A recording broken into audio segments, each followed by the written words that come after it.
কবিতাৰ শিৰোনাম কুঠৰীৰ আঘোণ। কবি শিল্পপ্ৰাণ চন্দ্ৰ ফুকন।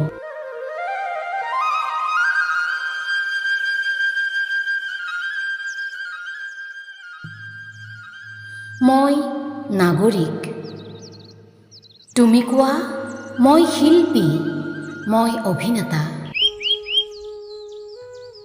নহয় নহয় বন্ধু, মই স্ৰষ্টা দ্ৰষ্টা একোকে নোহোৱা, মাত্ৰ কৃষ্টি চোতালত কাম কৰা এজন বনুৱা। কিন্তু শুনা বন্ধু, মোৰ আছে আৰু পৰিচয়।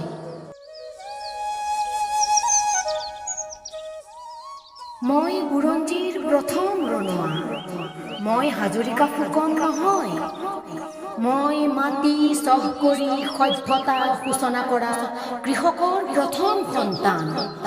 পৃথিৱী সেউজী কৰা মোৰ শ্ৰমদান, বুৰঞ্জীত পাবা তুমি মোৰ অভিযান।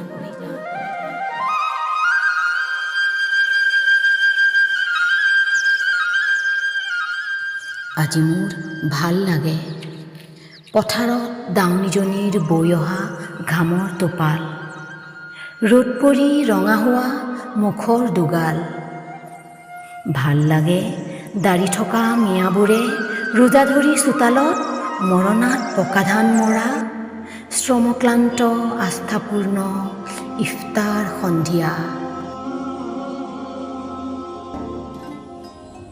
ভাল লাগে বনুৱা গাভৰু ফুলমণি কামিনী মালতীহঁতে ডলালৈ ধান জাৰি থকা।